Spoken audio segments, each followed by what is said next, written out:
want to fend for myself, and I want to build people up for them. Hey everybody, Clark Fredericks here. Welcome to another edition of the Free Like Me podcast, where guests come on, speak their truth, and leave free like me. There is power in truth, power in airing out your demons, and I started this just so people could free themselves from their past and to inspire all of you listening. So thank you for tuning in. Please hit the subscribe button on YouTube and Spotify. And follow every week. Every Tuesday, a new episode airs. And this week, we are going from tragedy to triumph, from heroin addict to personal trainer and thriving in life again. I'm with Tom Delaney, and we're going to hear his story. Brother. How we doing? Thanks for being here. Pleasure, man. Excited. You know, I always do a pre-interview. You know, I don't have, a slew of 10 people working for me, so I always call people. But with you, I just let it ride. Let's do it. I'm like, I've known of you for years. I knew your parents well. We ran in different circles. Of course. But we definitely did, yeah. but I was hearing horror stories over the years. Yeah, man. And I wanted to just do this on the fly, raw and uncut. Yeah, man. I didn't want to know anything of your story. Yeah. We're gonna get into the hell. Where do we start? Yeah, let's. I think. I don't know. Is there usually, our childhood will dictate, what happens in our adulthood. Yeah. Tell me your upbringing. Was there any pain or any trauma? I'll be really honest. I had a pretty normal upbringing, man.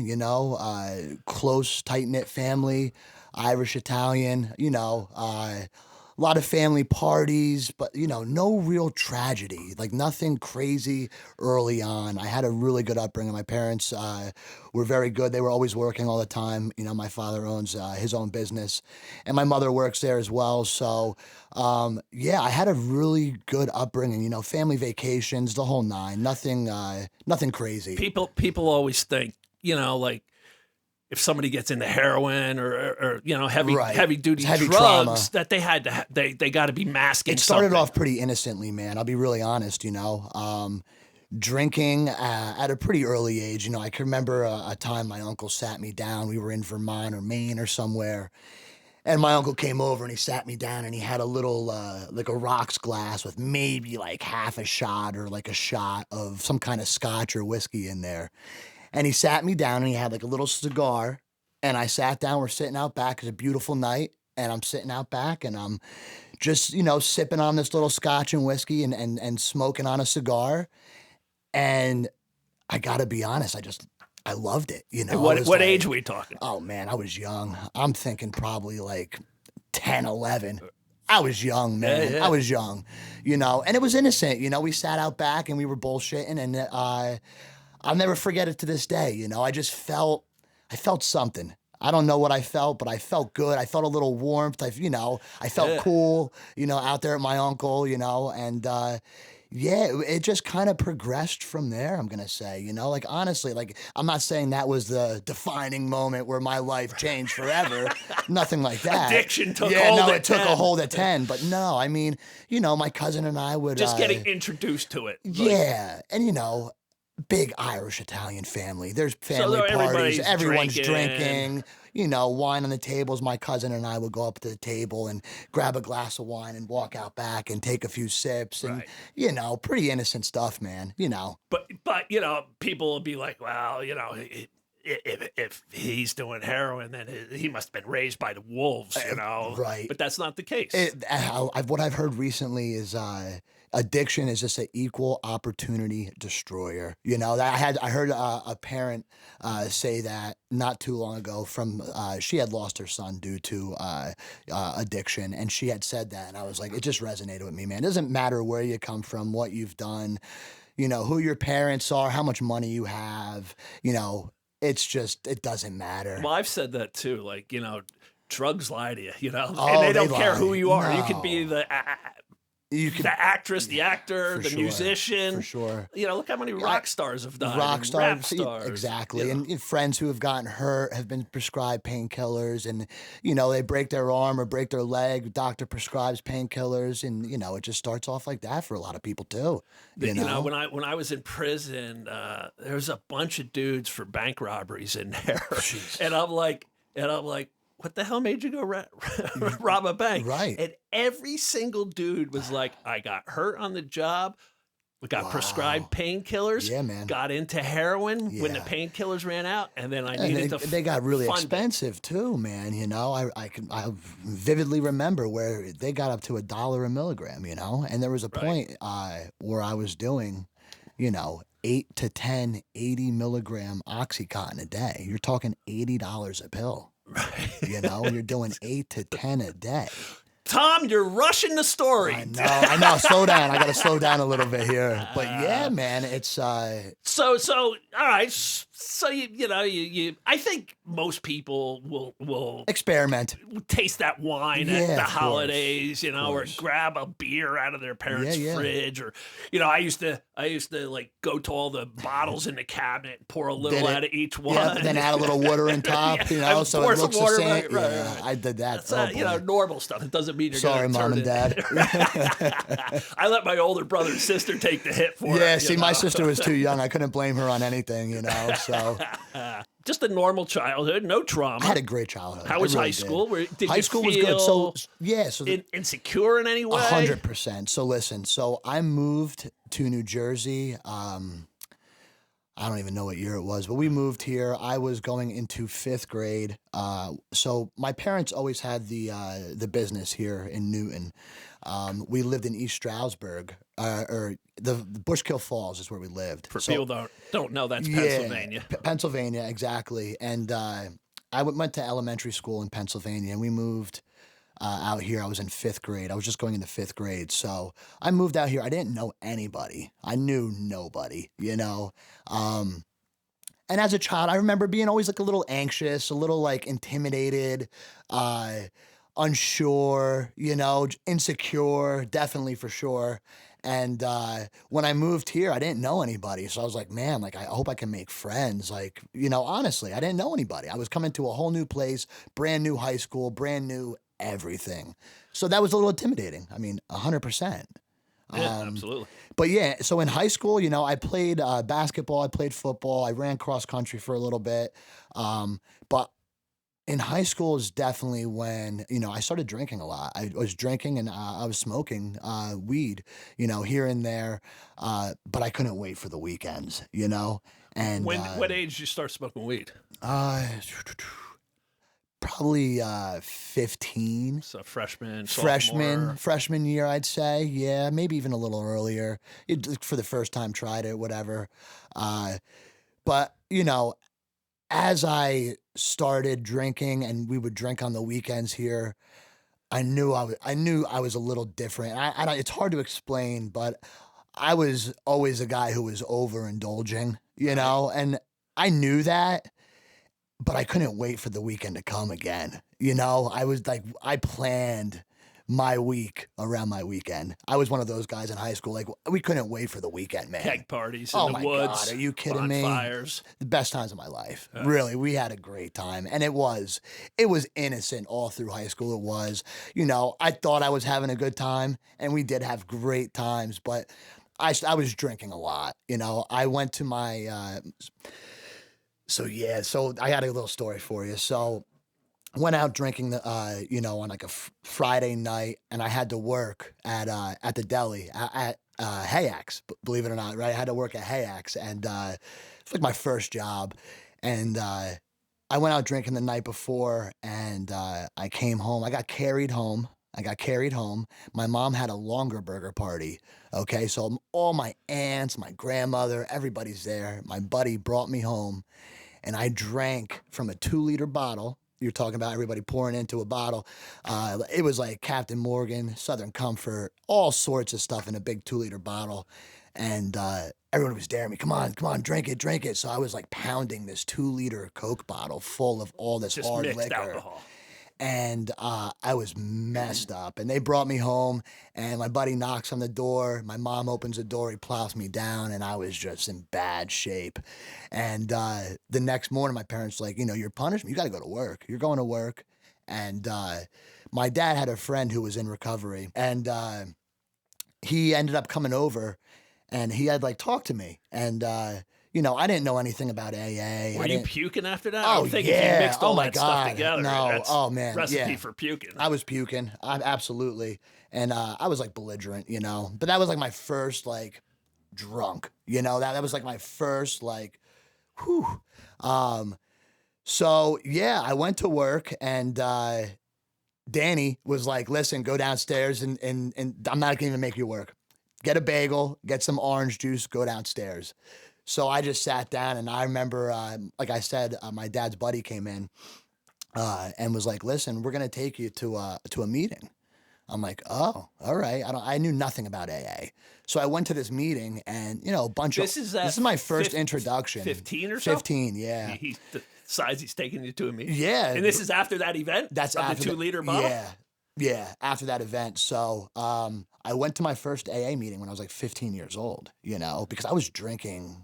I mean, that was like my first, like, come home, like, parents knew what's going on, like, and I was, drinking, previously to that. But that was like the first, like, I got caught, like, all right, maybe he's got a problem, Let's try to get a hold on this. Let's get a hold of this thing. Like, let's scare him. I don't know what what they thought, but so yeah, I went to my first meeting, and there's a bunch of old dudes in like a church basement, and I'm like, this is enough. And they're like sharing these crazy stories.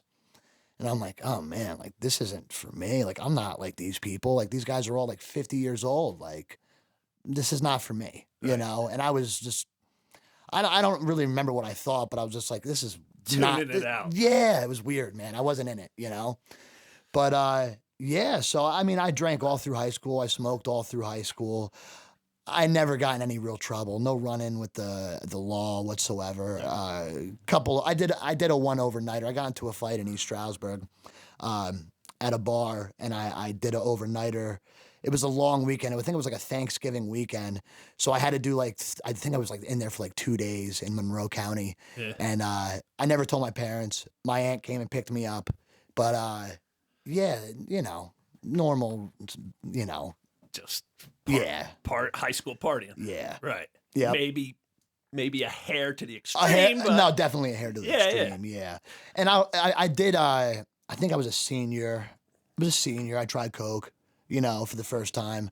And it, I'll be honest, after high school was like kind of like off to the races. That's when it really picked up. After high school. Did you go to college, or what'd you do? Didn't go to college. A big thing that event that happened is I started messing around with painkillers too. Then I had like wisdom teeth pulled, and I was buying weed.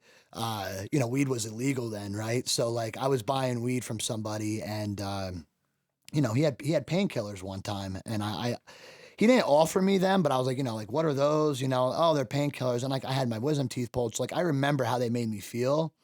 So I was like, can I buy a couple? Do you remember what they were? Yeah, Perk 512s, just like the small guys. Right. Yeah, and I was like, can I buy a couple? And he wouldn't sell them to me. I'm like, come on, man. Like, let me get a couple. He's like, all right, stop. Like, after like a couple times of me going to pick up weed, he's like, all right, I'll give you 2. And he just gave them to me. And I just love the way they made me feel. I felt whole.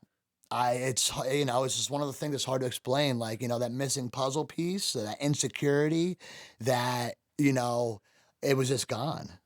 Like that, right. So I was like, wow, this is different, and I always liked drinking, but I hated that I couldn't I would drink till I couldn't, So like I kind of knew something was up with me, but I would always drink till I would either pass out or like the party would be over or whatever, So as soon as I tried painkillers, it was just different. Like I felt like I could kind of like control how I felt more,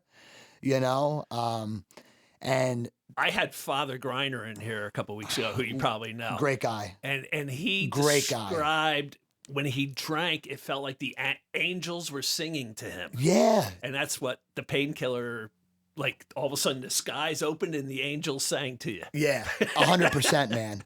And that's how I felt when I did coke. I'm like, man, I had the great. same feeling for coke though too. Yeah. Like I just felt good, ready to go. Like what are we doing next? You know.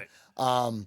But yeah, like right after high school, like no, I didn't go to college. I stayed. I worked at my father's business. I was working in the restaurant industry. You know, so I always liked that fast-paced life though too. So like when I was in the restaurant industry, I was like, wow. Like when I got introduced to it, I was like, this is cool. And like I always did well because I would, you know, very outgoing, you know, very personable. I always felt, right. So like I always talked to people. I felt like at home, right? Like in the restaurant industry, it felt great. So introduced to painkillers, you know, in my senior year. You know, I'm working in the restaurant industry. I'm doing painkillers here and there on an almost daily basis, never realizing ever that I would, you know, go through withdrawals. I had no idea, not a clue of what I was getting into, man. I had not a clue. And my buddy was getting a lot of pills from me in my heyday of doing pills, and you know, all of a sudden I didn't see him for, you know, a week or so, and then he showed up. And I'm like, what's going on? He's like, oh man, I think I got the flu. Like, yep, my nose won't stop running, yep, and my body aches, and I'm yep, like, belly turning. I'm like, yeah, it's not the flu. What is it? I'm like, you're withdrawn from pain pills. Dude, I had He's no like, clue. no, don't tell me that, man. I'm like, hell yeah. I didn't even know what withdrawal was. Like someone's like, oh, you're, you know, what happened was my buddy ended up calling me because I was going there, you know, I was picking him up, you know, religiously. And he called me. He's like, you all right? Like, yeah. I mean, I don't feel great. I think I have the flu. Right. Tommy, you don't have the flu, man. You've been taking painkillers on like a daily basis. You know, even if it was one or two, I was taking them on a daily basis, you know? So I had no idea I was going to go through withdrawals. I had not a clue. And, again, at that point, I didn't really care. I just kept buying them, you know. I just kept running with it. And do you remember what the symptoms were? Oh my God, yeah. I mean, you mentioned the flu. It's like the flu on steroids. Flu-like symptoms. It's hard to get up. It's hard to do anything. Like I couldn't do anything without having a painkiller in me. I couldn't. And you know. And I had a couple bucks. I was always working. I always had a job. That's the one thing about me. I always worked. I always had a job. So I always had money, right? And they weren't too expensive then. You know, I think I was buying them for like $5 a pop. They weren't anything crazy. But, you know, something that happened that was a pretty big event in my life was my uncle passed, you know, due to addiction. I was 21 years old. What was his addiction? Opiates as well. Oh, yeah? Opiates, yeah. You know, he had passed, and it hit me like a ton of bricks, man. Even to this day, I get a little emotional about it, you know. I worked with him on a daily basis with my father. He worked with my father. And that messed me up, man. And he OD'd from correct. Whatever he was taking? Yeah, Opiates? correct, yeah. Wow. Tragic event, you know, passed away way too young. And how old was he, roughly? In his 40s, early 40s, you know.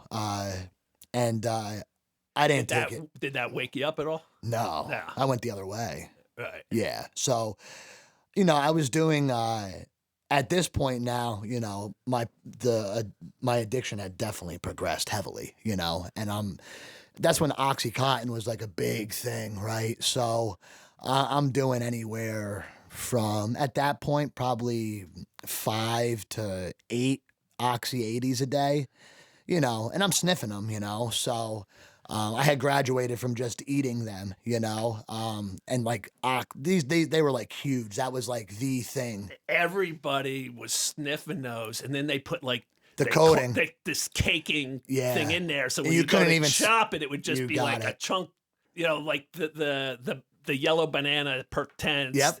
Everybody was like, you're just buying handfuls because they could still snort them. And then everybody went to the Roxy's, the blue 30s, you know. They were the big one because they didn't have anything. Huge, no coating.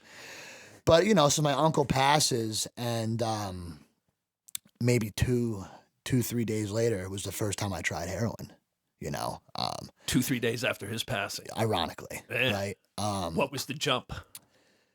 The jump was... pills were getting hard to find. They were super hard to find. They were super expensive. Right. You know, even, you know, I I was the one driving to Newark too. I was going right into the belly of the beast, you know, picking this stuff up.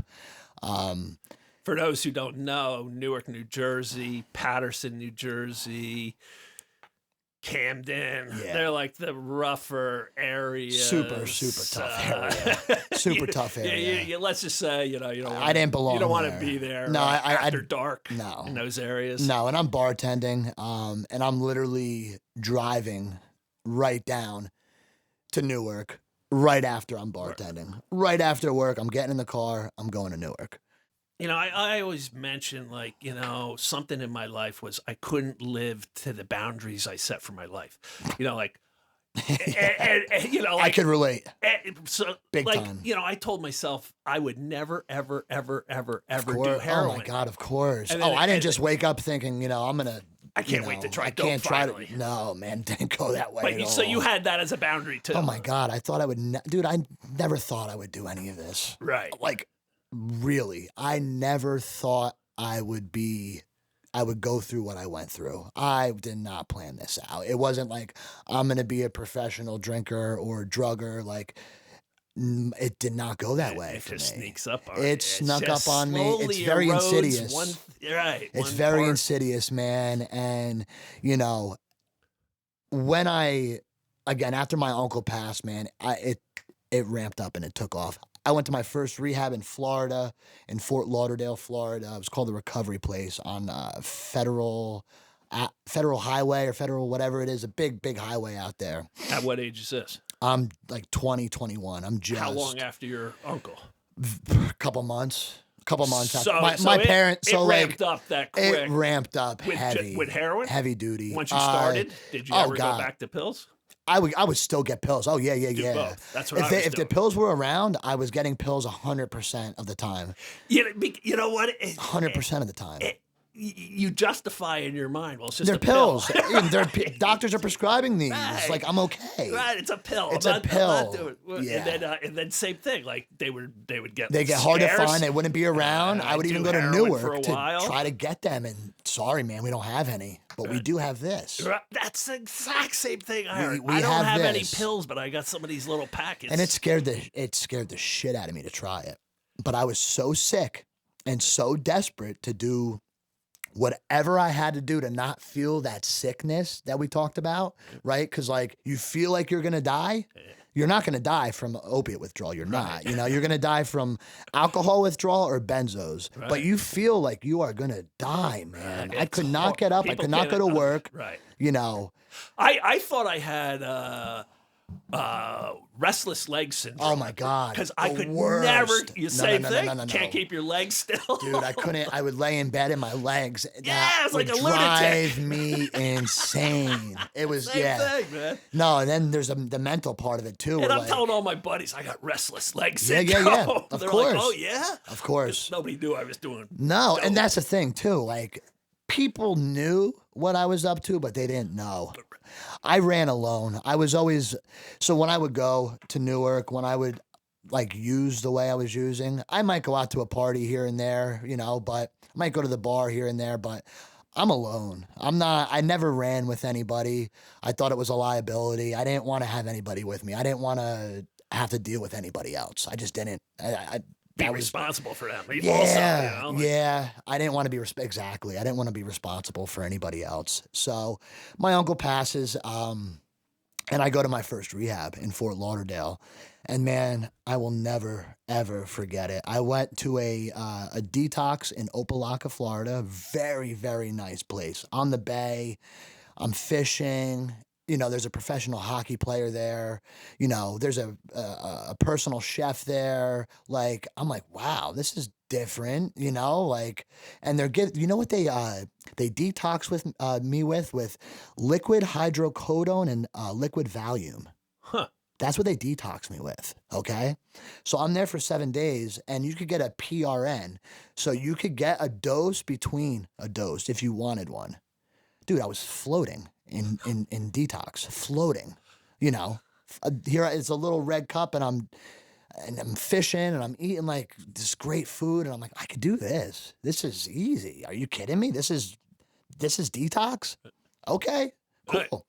Little did I know, I wasn't just doing the 7 days. My parents set me up to go to rehab for a 30-day program after. I had no clue. So I do my 7 days. I get a van comes and picks me up, and we leave. And we pass the airport exit, and I'm like, hey, you just missed the exit. No, you're going to rehab. I was just in rehab. He's like, you were just in detox. I'm bringing you to a rehab. I'm like, oh, no. You got the wrong guy. I'm not going to rehab. I'm going home. You don't understand, man. I'm going home. No, you're going to rehab. I'm like, okay. So I'm livid. I'm super upset. I'm young, man. I'm young. I'm 20. I'm scared. And I'm withdrawing because they're detoxing me with liquid hydrocodone, liquid Valium. I made friends with the nurse there, and the guy's giving me extra dosages. That's insane. So I get to this program, massive program, co-ed. It was like a huge hotel that they renovated into a rehab facility. And my first day there, they bring me in. They do the whole intake. I'm feeling horrible. I mean, like, I can't even explain. The restless legs, the whole nine. And so I'm there, and I go in, and they bring me to my room, and I'll never forget this. I walk in my room, and there's a guy in there, and I see all these little bottles on the table, and I'm looking. It's vanilla extract. I'm like, what the hell is going on? Very confused. And this guy's on the couch, passed out, and he comes to, and he's drunk. Guy was drinking vanilla extract. Okay, so they would take you to Publix, and you would do I want to say it was like $150 or $200. They give you a card to Publix, and they would take all of us, and you would go to the grocery store all together. They had like vans. There's like 120 people in this program. They would bring you to Publix, and this guy, I guess, was buying vanilla extract and drinking it and getting drunk. Again, young, naive, no idea that you could do that. Right. I'm like, I'm getting out of here. This guy's hammered. I'm like, I shouldn't be here. Like, this is not for me. I'm not like this guy. Look at this guy. He's drinking vanilla extract. I packed my bags. I walked 18 hours to the airport. I had no idea where I was going. I was crying. I was sick, withdrawing. My phone's dead. I get to the airport. Airport security grabs me, and they're like, come with us. I'm a mess. I'm in shambles. I'm crying. I'm sweating. It was raining out. 18 hours it took me to get to the airport. I'm talking to the bums on the side of the highway selling newspapers, begging for money, begging so I could get on the bus. Scared, man. One of the guys gives me money. I get on the bus. I finally get to the airport. Crying. The bus driver drops me off at the airport. I get there, pull me in the back, and they call my parents. I didn't know this, but my cousin was just home from boot camp, okay? So they have a big party. They start passing the phone around. Tommy, you got to go back. Tommy, we love you. We care about you. And it makes me emotional because my whole family's getting passed around the phone. I'm talking to everybody. Everyone's begging me. We just lost my uncle. Right. So they're begging me, go back. The owner comes back, picks me up in his like Lamborghini. You can't make this shit up. Picks me up in a Lamborghini, drives me back to the rehab facility, and is like, you're lucky you're making it back. He's like, did you get high? Did you use? I'm like, no. He's like, dude, come on. Like, I swear, man, I came to the airport. They drug test me when I get back. I passed. They kept me isolated from the community. I had to sleep in a different area, and they drug test me again in the morning, and they're like, and one of the counselor pulls me aside. He's like, man, I got to tell you something. People leave here. They get high. They get a bag. They get whatever. They OD. They don't come back. We've had women leave here and get raped. Like, if you could do that, if you could go from here and get to the airport and do everything that you went through that you're telling us you did, you could stay here for 30 days, man. It was like a really plush rehab. So I stay there for 30 days with the intention I'm coming home and doing the right thing. Really, truly. I was like, I got to do this, man. I lost my uncle. I'm feeling heavy. I'm scared, man. I'm hearing these horror stories, right? In that rehab. From people who are way further along than I am. And I make a bunch of friends in there, and I'm, with the intention on going home and doing the right thing. I get to Newark Airport. I tell my parents, I arrive at this time or whatever. My drug dealer meets me at the airport. Oy. Yeah. Oy. My parents knew when they picked me up, I was high. They knew. Of course. They knew right away. And that's one thing too. My mom, I could literally. Did they call you out on it? Or are we just pretending? I'll be honest, I don't recall. I think my mom did. My mom is very and of course straightforward. Like, my mom doesn't mess around. My mom doesn't play games. So yeah, I think I'm pretty sure she did. I'm almost positive she did, and I played it off like, Mom, you're out of your mind. Right. And that was my thing. Like, Mom, you're crazy. No, I'm not. I'm fine. And we can get belligerent. Very aggressive, right. Like, leave me alone, like, very defensive. And she knew, man. My mom knew. My mom knows everything. Shout out to my mom. I love my mother. Oh, man, I love my mom and my dad. And when you live with somebody or you know somebody close, if they have one drink, you can tell. I could tell in a heartbeat. Right. Man, I could tell in a heartbeat. So, you know, I'm going to meetings. And I have people picking me up. I'm going to meetings. I'm driving to meetings. And in between this, you know, I went to, I don't even know how many rehab. I've been to rehab several times. So when you get back, you use at the airport. Yep. And then they pick me up, they bring me home. And do you continue using, or you try doing it? So I try, I get home and I get high. What's your mindset? So you called your drug dealer. Yeah. What's the mindset? Like, dude, I want to do the right thing, and yet you're making that call to him. Like, take us into the dude. This addiction is just so insidious, man. It's very. Did you think you deserved the reward for not even that? 30 days? I can't even explain it, man. I didn't feel right without it, man. Like that hole that I'm talking about, that insecure hole, that just like feeling of, and I'm in a program for 30 days, dude. I still feel like shit. You know, it takes longer than 30 days, man. That's what like a lot of people don't realize. This takes, to actually feel normal again, for me personally, it takes months. It takes months. No matter how much I'm doing, I don't feel right for a long time. So like I'm jumping, I'm in and out. I'm doing the right thing. I'm not. I'm trying to stay clean and sober. I'm thinking about my uncle. I'm thinking about my life just in a whole in general. Like, you know, I gotta like try to do this, but I'm really struggling, man. Like, I'm young. How do I not go out and drink? How do I not smoke weed? Everybody else is doing it. You're gonna tell me at 20, 21, I had to stop? I couldn't see it. I couldn't picture my life without drugs or alcohol. I couldn't picture it. That's the same exact thing I said. I couldn't, man. I'm like, being sober now, back then, I'm like, why would I not drink? Everybody and do drinks drugs, and right? everybody does. I literally, that's what? Another thing. I was delusional, man. I thought everybody drank and used drugs. Right. I was convinced. I made my circle around those people so that 100%. It seemed like everybody I had did. to. Everybody had to be at my level or worse because I didn't want to be told by somebody else, stop. And trust me when I say this, I had so many people beg me to stop. Like, Tommy, what are you doing, man? You're a good guy. You're a good kid. And I would have those moments of clarity all the time. Like, man, yeah, like, what am I doing? But I could not stop. Once I started, I couldn't stop. There was no off, man. Right. I couldn't stay stopped. I couldn't. I didn't know how to. I had no guidance, no program. I had nothing. I couldn't stay stopped. So I'm in and out of rehab several times. So how long after that first one do you go to another rehab? There was a point where I literally went to, I think, this is no exaggeration, I think I went to like 2 or 3 programs in 1 year. I was in and out, man. I was jumping in and out. My parents would do anything to have their son clean and sober. They would do anything. Sending you all over, different ones. I get everywhere. So emotional over it. I really do.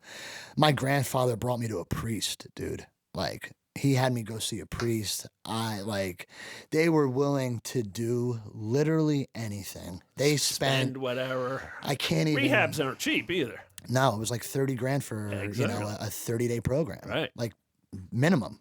And they did this over and over, and they're a big reason why I'm still here. How many rehabs do you think you did over the years? And what span are we talking? So I literally went to the Sunrise House 8 times, man. That's right here. That's up here in Lafayette. In the county we grew up in. The county we grew up in. I was a frequent flyer. We got in there. Yeah, we got to the point where my mom had the director's phone number. She would call the director and be like, "Can we get Tommy in?" And she'd be like, "Yeah." They loved me there. Like it's like weird to say, you know, but they were like, "You're a good guy, man. Like you come from a good family. Like, what are you doing? Of course we'll take Tommy. Bring him in." I would always stay. I was respectable. I would do my 30 days. I would really want to do the right thing, man. Every time I went in, I could honestly say every time I went into a program, my objective was to come out and do the right thing. I swear to God it was. And I would go out. I'd be like, "Mom, I'm okay. I'm going to go out with the guys. I'm going to be fine. I'm not going to drink." And that's something too. Like it always start with drinking. Okay. I drank alcoholically. My drug of choice was not alcohol, but it was always the starter for this guy. That would lower your willpower of saying no. You already know. Yeah. So it would 100%. And I would drink and then I would hate the way I felt and I would get Coke. And then I would hate the way because I couldn't come down. I had to get opiates to come down. It was that juggling act of up and down, which is not a good thing to do, obviously. You know? You're mixing opiates with, benzos opiates and Xanax and cocaine. And Coke and trying to get that balance and alcohol, guzzling alcohol like it's going out of style. Just in pure insanity, honestly. So would you start, so you're working, would you start what drug would you start in the morning, like when you got up? Oh, so when I got up, I would put opiates in my body right away because I couldn't get up without them, After the first rehab or two, are you doing more heroin? So are you shooting up? Yeah, so it got the jump to shooting up, not just and I always said I would never do that, and it got there, man. Like it just did.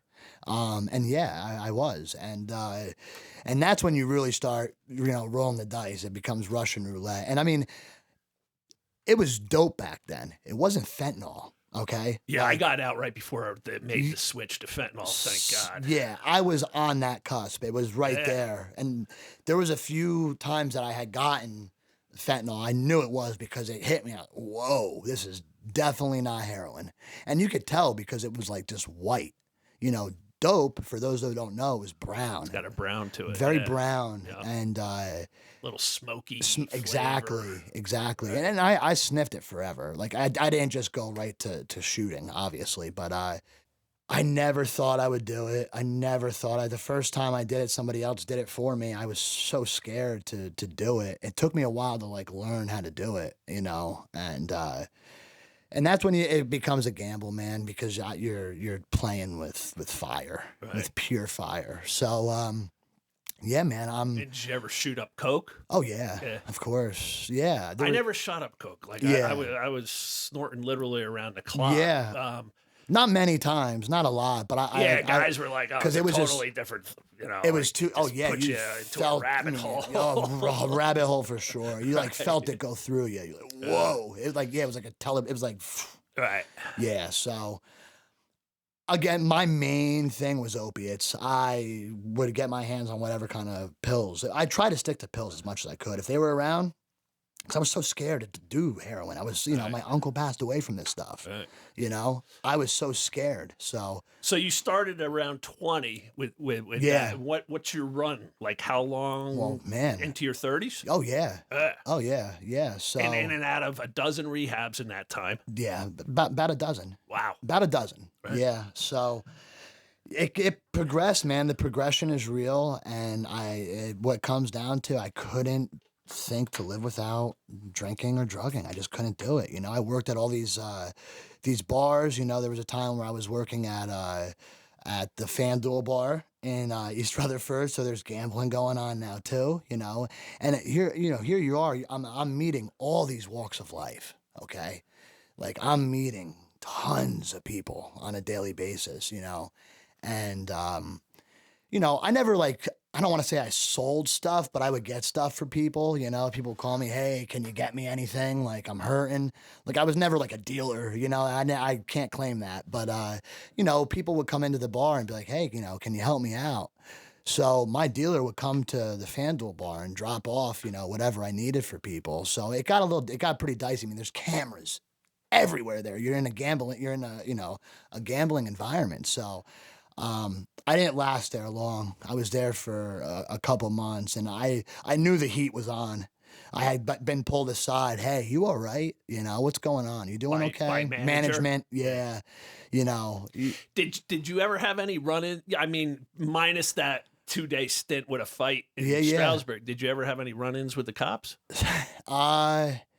There was one time buying dope in Newark. You never got pinched? Never in Newark. So in the Bronx. So before Newark, there was a guy that I met in our area up in Sussex County who was lived in the Bronx. He was a Latin King member, and he lived on Walton Avenue. Really, you're talking a really tough place, tough place. And I would drive him in, and he would pick up all his stuff. He was a dealer. Okay, so I would drive him in, and he would give me for driving, he would give me a bunch of stuff, whatever I would want, really. So I would drive him in, and there was one time where I let him drive my car, and I'm in the passenger seat. I don't have my seatbelt on, and there's like these 3 cops standing on the side of the road, and he's like, Tommy, put your seatbelt on. And I went to reach for my seatbelt, and a cop came on the window. Hey, pull over, guys, pull over. And this dude took off in my car. Oh, boy. Tommy, get in the back and lay down. I'm like, oh my God, this guy took off in the Bronx. We got a ton of shit on us. I am scared. I'm sick because I still haven't done anything, because the rule was you don't do anything on the way in or the way back. That was his rule. Okay, you don't touch anything until we get back. Until we get back over the bridge, you don't touch a thing. So I'm sick, and I'm in the back of my own car, and this guy's flying through the Bronx, and we get away. Wow. Got away. So, no, I have never, ever have been in Newark. I would have, a cop pull me over, search me. I had a couple bags in my pocket, take my stuff, take my license, and say, don't come back. That's what happened. But other than that, other than for the fighting, no, I've never been in trouble. And that's a blessing, too. I mean, I don't know how. I've never have been in any trouble with the law, thank God. I always traveled alone, besides the time I was bringing, somebody down like that to pick up. But I was always by myself. So no, I've never had any issues with the law. Thank God, man. Wow. Thank God. Yeah. But, so I'm working at all these, the fast-paced environment. I was addicted to that too. Just the fast money, just the fast-paced lifestyle, it was hard to get away from, because there's a thrill in that. I don't know. That's the same thing. The thrill. I say I led the most exhausting life. I never put the brakes on. So much energy just expended all the time. I was constantly. And we can never sit still, quietly, soberly. What my life is soberly, now. Is that even a word? Yeah, it is now. I never imagined. So there was a saying, if you can get clean and sober, you'll live the life beyond your wildest imagination. I could honestly say today I live that life. It's crazy, man. I cannot express the gratitude for where I am rather than where I could be today. Right. It's unbelievable, dude. What finally caught in you? 12 rehabs? Yeah. What finally... I went to a long-term program is what it took for me. I always stayed the 30 days, like I said. I always did my time through. I would really try to put my all into it. And the last time I went to Turning Point in Patterson, okay, it was a 30-day program. I was there for a detox 7 days. Then I went to a 30-day program. And after that, the counselor was like, listen, man, I don't recommend you go home. You can't go home. And at this point, my parents were like, you're not coming home. You're not coming home anyway. You need to go somewhere else. And I've always heard of the Salvation Army, and I was always like, I'm too good for that place. In my crazy mind, my ego thought, I'm not going there. That's for people who are homeless. My mom's like, Tommy, you're homeless. You're not coming here, And again, God bless my parents. They had to learn to not enable me, because they enabled me for a long time, and I took advantage of that for a very long time, man. For a long time. We are great at doing that. Oh man, It just keeps our run going. I kept it going for way too long. You know, do you do the tough love? Do you do the unconditional love? It's such a I got it fine all. line. I got it all. And again, like, I cannot express this enough. Like, thank God for my parents, man. And I always get emotional when I talk about my parents because it's all I think about today. You know, my family. Thank God for my family. Always so supportive. So I'm in this program. I'm in. And what year is this? This is 5 years ago. Yeah, because I got out of prison December 30th of 16. So let's just say the 1st of 2017. And I start working in a restaurant, and your parents would come in there, and they're just telling me horror stories about you. Like, I'm sure. Oh my God, we're so afraid he's going to kill himself. He's been in and out of rehab. I'm like, tell him to reach out to me. Tell him, And I did, I think, a couple times. But I didn't want it. You're not in that mindset yet. I didn't want it, man. You're doing it for them, not for you. I just wasn't there, and it takes what it takes. Yeah. I have people that reach out to me and they ask me for their son or for their daughter, for a loved one, like, what did it take you? Like, how did you do this? Because like in today's world, man, a lot of people are struggling with addiction and alcoholism. And like, now that I'm on the other side, I see it. And I have a lot of people that reach out to me like all the time. It's pretty crazy, man. And it's an honor. It's humbling. Very humbling. Oh, absolutely. So humbling. When this guy says you shouldn't go home, and he mentions the Salvation Army, why this time didn't you like walk 18 hours to the airport? What were you just like beaten down by? Defeated, man. You finally surrendered? I hit that bottom. I hit that bottom. It's like, man. what am I doing? I'm so tired. Right. Tired. I'm exhausted. I am mentally, physically, spiritually bankrupt. I am like, I don't want to live. I don't want to die. I don't want anything. I just feel. Annie, the girl Annie who was in here a couple weeks ago, she said the exact same words, and I echoed them. She's like, I just didn't want to live anymore. No, I didn't know how. And I didn't want to kill myself. Right. She goes, I didn't want to kill I didn't know how I was going to die, but whatever. I was ready. And I'm like, same. I was at that point with that jump off point where it's like, what are you going to do? Are you going to keep going till you die? Are you going to stop? You're going to give yourself a chance. Right. And thank God again for my parents, that self-worth. My mom always taught me, like, they instilled these great, traits and skills and everything in me. Like and it's always been there. Like, I've always felt like I could do whatever I put my mind to because I've done it, whatever time he puts his mind to, he gets it done. It's just, I'm been very fortunate with that. Like, I got that addicting personality. I'm going to go full force in this. If I'm going to do something, I'm doing it 150% until I can't do it no more. No matter work, whatever it may be, I'm doing it to the best of my ability. That's it, So I'm sitting down with this guy, and I'm like, all right, man, he's like, you got to be willing. You got to be willing to do anything. And at this point, I'm willing to do whatever it takes. So at this point, I didn't know I was going to the Salvation Army because I kept telling him, I do not want to go there. Send me somewhere else. Anywhere but there, please. Because I've heard horror stories, right? So he's like, listen, how about we tell you the day before you leave where you're going to go? So I didn't know for sure it was going to be the Salvation Army. So day before comes, and he's like, listen, you're going to the Salvation Army. I'm like, all right. So that's where my journey really, really started, man. That's where it all took off for me. As some people may know, it's a Christian-based program. You live there. You work for them. Okay. You earn your keep there. They provide everything for you. So a lot of people come into that program and they have nothing. They literally come in with a bag of clothes. Okay. They're not paying you though. You're just earning your food and so you lodging? you do earn money. Okay. Okay. It's minuscule. I think, like the longer you stay there, the more money you make. Like, I think I got up to like $25 a week there, right? Like, it was nothing substantial, dude, at all. Right. It's probably like, prison pay or whatever. It's very similar to that. Yeah, it was like $1.80. You could afford a commissary, and they had like a commissary. Like, it was very similar, man. So I go to the Salvation Army and I'm there. So I had a pivotal moment at the Salvation Army, and, I always speak on this because this is where a big decision was made. Okay. So I had this event that happened there.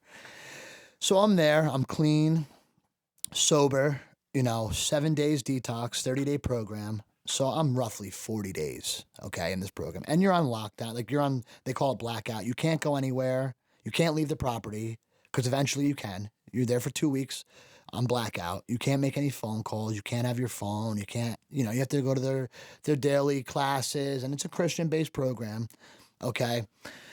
So the first 2 weeks are very lax there. You're still trying to, you're getting acclimated to their program. So I'm there. They have a pastor come in, and it's an all-male facility. There's like 70 dudes there. We're talking rough characters. This is a free rehab, okay? No insurance, no nothing. You walk in, it's, you are seeing everything, and you're in downtown Patterson, okay?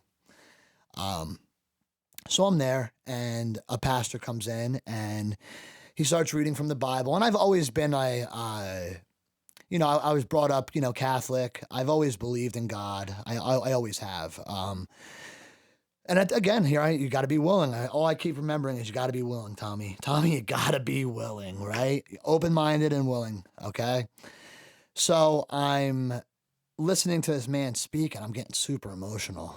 And I'm going to get emotional just telling you this probably. So he's reading a verse. I don't recall what verse it was. And he's reading out of the Bible. And he stands up, and he's very enthusiastic. Again, Christian-based, right? So he's very enthusiastic. He says, if anybody wants to come up and get prayed over and get saved, let's do it right now. Come up, come forward. And I'm brand new to this program. I'm crying, man. I'm thinking about everything. I'm thinking about my life in general. I'm just like really feeling heavy. My heart is heavy. I'm crying, right? And I get up. I feel compelled to get up. I just feel it like, get up. I get up.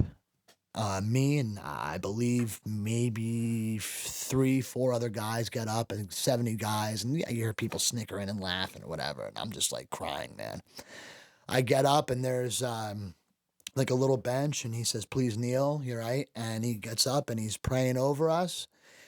And I'm like letting all these tears out, man. I'm like really just feeling everything. This emotion is just like overwhelming emotion.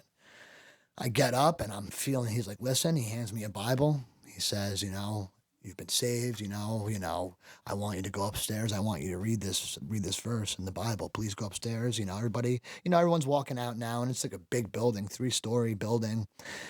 Hands me a Bible. I get the Bible. As I'm walking up the stairs, this dude grabs my Bible, puts something in it, and gives it back to me. So I'm walking up. I get up to my room. I sit down on the end of the bed. I open the Bible. A bag of dope falls out of the Bible. Aye. And I'm like, whoa, what the fuck? You gotta be kidding me, man. And I'm looking around like, who's Saul, right? So it's sitting in my lap, and Bible's open. He told me to read something from Ecclesiastics or from Joshua. I can't remember. I'm still to this day, I'm trying to remember. I'm hoping to God I see this man again, because I'm going to ask him what he told me to read. So this bag of dope is in my lap now, and I'm looking around, and there's a guy all the way down at the end of the room. There's like 12 beds in this room, okay? Set up like a military barrack, I'm sure. I've never been, but, so it's set up like that. I'm sitting down, and this guy looks, he goes, what are you going to do? This older gentleman, name was Daryl. Great guy, man. Great guy, very godly figure. He was there for a long time. What are you going to do? And I'm like, oh, man. I don't know. I don't know what I'm going to do. He says, I want you to know something. As bad as God wants you on his side, the devil's calling your name. Man. Hit me like a ton of bricks, because I'm at this crossroad here. All right. I'm with this, this major crossroad. What am I going to do? He's like, pray on it. And he sees the bag of dope in your, yeah, when he it saw came it. out, right? He saw it. And again, I'm not feeling great. 40 days clean, I'm like, man, here we are. And I never used in rehab. I never had it offered in rehab. And here this bag of dope is in my lap. I got up, put the dope back in the Bible, He grabbed me, patted my back, and goes, "What are you going to do?" I said, "I'm going to the bathroom." Oh, he's like, "Tommy, don't do it." I walked into the bathroom, opened up the Bible, dropped in the toilet, flushed the toilet. And my life from that moment on, man, has changed forever completely. Like, really. You needed to take back control over that. 100%, man. Instead of it controlling you. Yeah. And and that guy, it's not like he tackled you or dude, he would have let me do the bag. Right. It was your decision. He's just telling you, dude. He didn't know me, man. I was there for a week, I was literally at that program for maybe a week.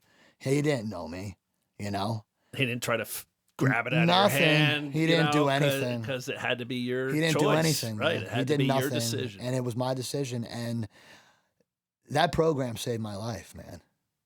That program saved my life. I was there for 11 months. Wow. Okay. Shortly after that, I woke up one night to go use the restroom, and the shower was on.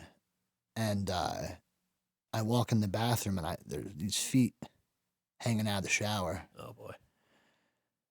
And the bathroom was steamed up. I go over there. Yo! I peeled the curtain back, and this dude is out. I'm like, holy shit. Yo, hey, Ron.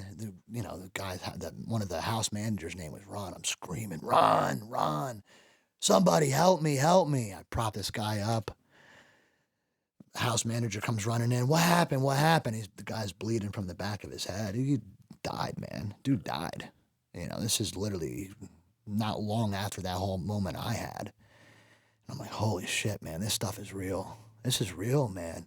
Wow. Like, so he didn't flush his. He didn't flush. No, he didn't flush his. Wasn't the same guy. It was a complete. I didn't know the dude. Right. But here we are, man. I'm like, oh my god. And the cops come, obviously, paramedic, everybody comes. The house manager, I gave him, Narcan and nothing. It took the Patterson PD, a while to get there. And when they got there, I was like, why did it take you guys so long? Like, dude, we're responding to like 20 of these, man. You think this is the only call we got? I don't know. When you're in the belly of the beast. I'm like, oh my God, man. So this dude passes away. It was a big ordeal there. But that wasn't the only time, man. Another time I walk in the bathroom there, and I'm hearing this like the gargling sound. And this guy's in the stall, and I see his arms like down by his legs. I start banging on the stall again, start yelling for the house manager to come. And they ended up breaking the door down and grabbed the guy off, he was just sitting on the toilet, and he had, done a bag, and he was OD'd, man, number 2 there. Right. I'm like, man, I'm not having much luck here. I remember calling home to my parents, like, I got to get out of here. Like this, I'm like scared, I'm like, this place is hardcore, man. And these people are like in and out, man. Like, it's a revolving door there. Like, they're doing the best they can to keep a hold of this thing. But you're in the belly of the beast, man. And I had never been to Patterson before. I always stayed in Newark. I was a Newark guy. But the Patterson was a different animal, dude. You'd walk out of that facility, because, I'm there now for a bit. And I'm, You got to be able to cop right around the corner. Dude, you walk out, and there's people saying, dollar bags. Like you're at a baseball game. $1 bags. A bag of dope. $1 to kill yourself. Dude, I was like, what is going on here? And that's when like fentanyl was like, that's fentanyl. Now it's fentanyl everywhere. So yeah. So you get home, and what steps do you take to remain sober after that? Yeah. Are you doing AA? So this program taught me a lot. We would go to AA meetings, we'd go to NA meetings, we were reading the Bible, we were doing a lot of work, like self-work. I mean, this place you walk into, like, you are humbled very quickly, because you're given clothes to wear. You don't wear your clothes. You go down to their little store, Even if you come in with clothes, they take your clothes. They took everything. Took my necklace. They took everything. They literally strip you down and they say, go down to our store and pick out clothes. So, I mean, everyone's on the same playing ground in this place, right? So it was a very humbling experience for me. I had to have like my ego just like shattered. Like, you're just the same as everybody else here, Tommy. Right. You are not different from this guy right next to you who's homeless in Patterson. You're right here with him, my friend. Wake up. Right. You know?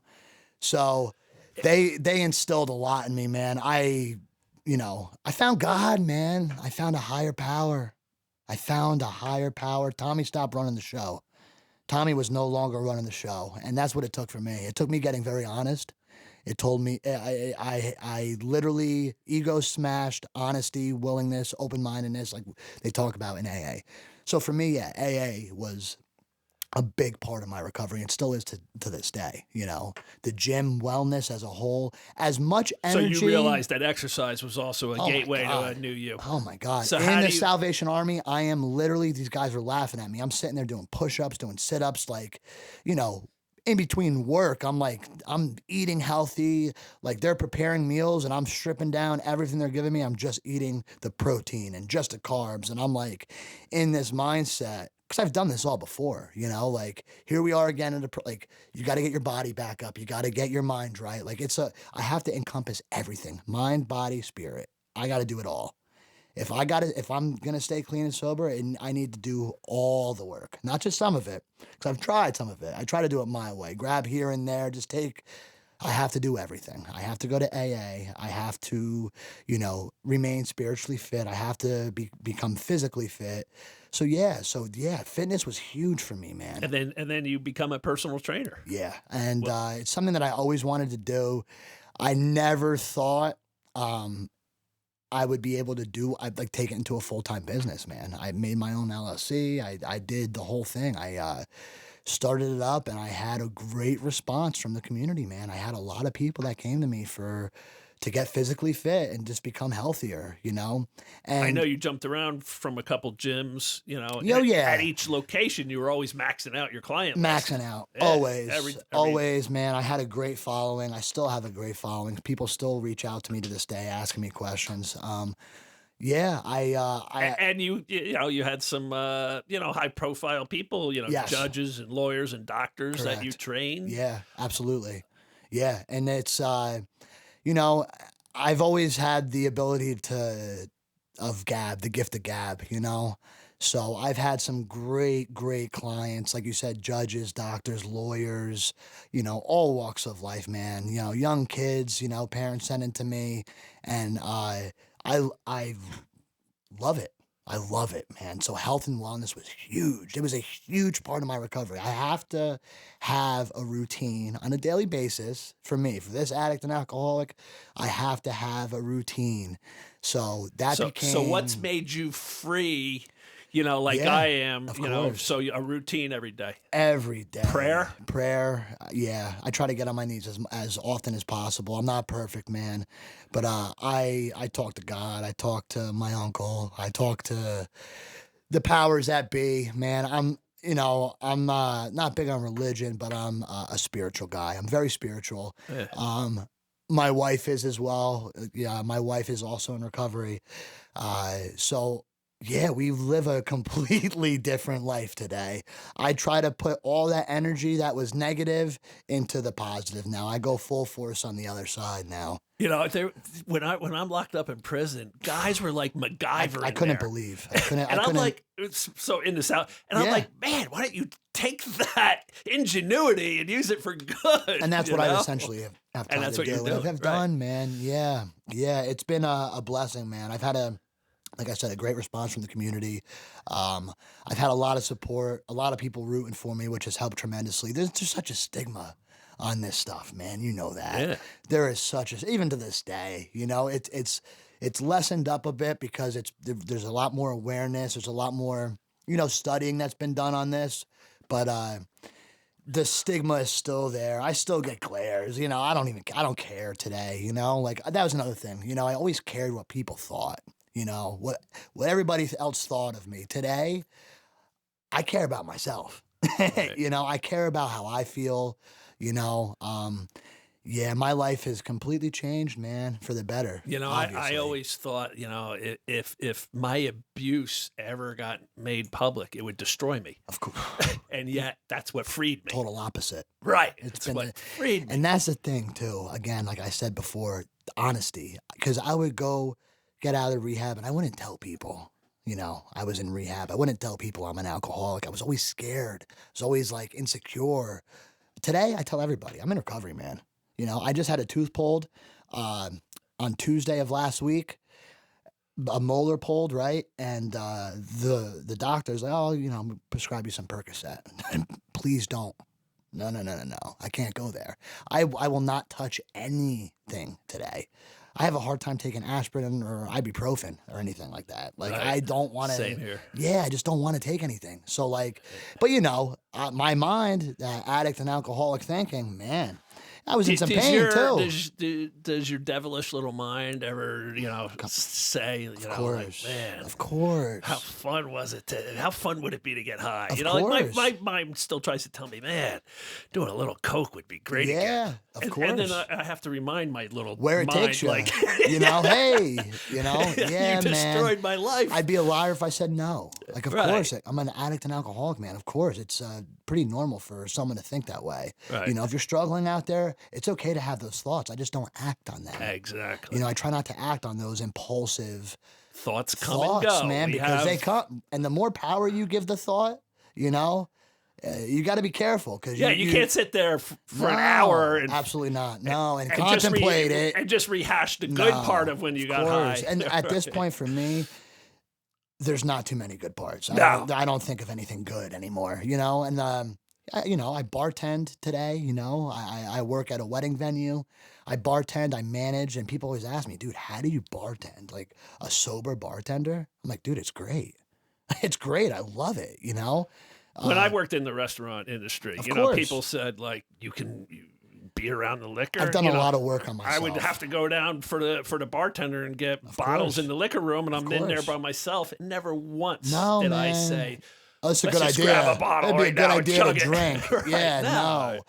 I'm there to work. I'm there to make money, man. You know, and like I again have done, probably like you, a lot of work on myself Right. to be able to handle those kind of situations today. Would I recommend someone who's just getting clean and sober to go work at a bar? Absolutely not. Yeah. And I didn't do that. Right. You know, I have 5 years clean and sober. You know, I'll have 6 years this year. So no, like I didn't just jump right back into the pits and think I could do it because When I couldn't. worked at the restaurant, I had 6 years under my belt. Yeah, You know, of course, you know, I'm man. coming up on 12. You're coming up on 6. Wild, 12 years, huh? Wow. Yeah, man, it's a blessing. You know, what if your parents hadn't stuck by? You know, like, all right, after no. 8 rehabs, they said, I wouldn't be where I truly, for all the people out there who have supported me, I cannot thank you enough. Like, I don't think people realize like how much it means to me, all the support I've had over the years. And like, I don't forget any of those people that reach out like, hey man, like, I'm so happy you're doing well. Like just those little messages mean the world to me. You know, my parents, thank God for my parents, my sister, my family, my wife. I mean, man, I can't imagine my life without these people. They You know, believed in you. and yeah, and just the people who, you know, who I don't see all the time who just reach out, man, it means more to me than they have any clue. You know, they keep me going. You know, today the positive vibes are all I want. You know, the negative vibes, please just stay away. I can't. You know, I can't do the negative stuff today. I try to stay very, very positive. It's very rare that you see me in a bad mood or not positive, man. You know, like I said, I'm so grateful Right. for where I am today rather Right. than where I could be. Right. Because like you, man, life was very, very different 5 years ago. Yeah, I yeah. never thought I would be where I'm at today. Man, it gets me so choked up. Right. Right. It gets me super choked up. I mean, I guess what you tell somebody who's, whether it's alcohol they're battling or pain Yeah. pills or Oh, man. dope or coke, it's just like you got to, it's a lot not of going to work. end good. No, And no, there- you know, it never ends good. And it gets harder, man. as the time goes on and the progression goes on, it gets harder and harder. You know that. And you look back and boom, there's another decade gone. Boom, Yeah, another, but you know, also too, it's lying, so, cheating, of stealing. course, but just one decision, it could be gone like that too. You know what I mean? So like, did you respect life when you were using? No, did I respect life, man? No. Did you ever wake up peaceful? Never. No. Did you wake up looking Dude, forward to your sit day? down, man. I couldn't stay stopped. I couldn't sit down. I was never at ease with myself. Oh my God. I was never at ease, ever. I had to be going constantly, you know.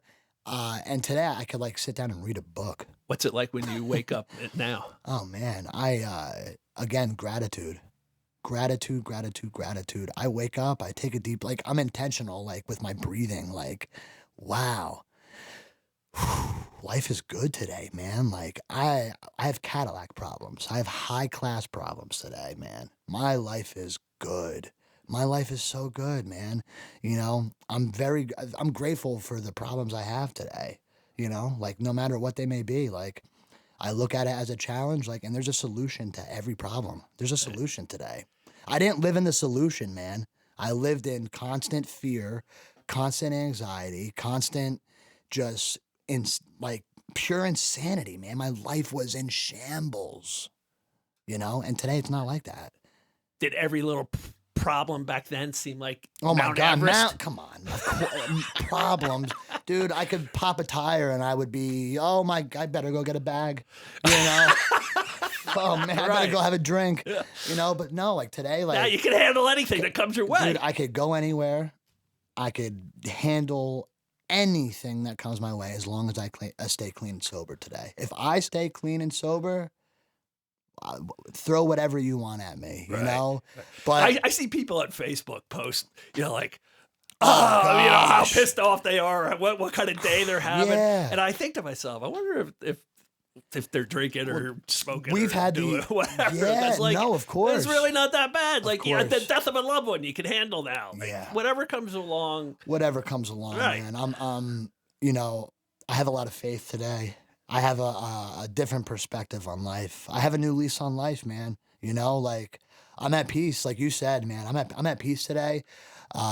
There's not much that you know shakes me today, you know, and again, it wasn't like that not long ago, you know, but there's certain things that I need to do on a daily basis to keep my sobriety, man, you know, waking up, you know, and saying, you know, giving thanks, prayer, you know, is a big part of it, reading daily affirmations, you know, going to the gym, you know, being accountable to other people in recovery, you know, we do, my wife and I, we go speak for, I'm in an organization called Alumni in Recovery. So we go speak at local high schools throughout Bergen County, Sussex County, Morris County. We go and we bring these presentations to high schoolers, usually seniors.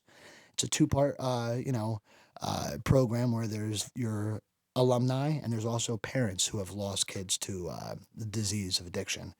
So we bring these very powerful presentations to schools, man, and I get a lot from that, man. I have a great response from that. A lot of these I've kids. said all along, like if you want to take your journey, your healing to a next level, give back. You gotta help that. What was so freely given to me, I have to give back because people like you who came before me give back. You help me. I got to keep passing it on, man. That's part of the program. That's the part of it. I can't sit on my couch with a clicker in my hand watching Netflix and say, I'm healed. No, I don't do that. Like, you got to help the next person. You got to help the next person. My hand is always out, you know. My hand is always out. And like I said, I have people that reach out weekly asking help, like asking for help. Like, please, like, what did you do? How did you do it? What can I do? What resources do you have? And I'm always happy to help anybody, please.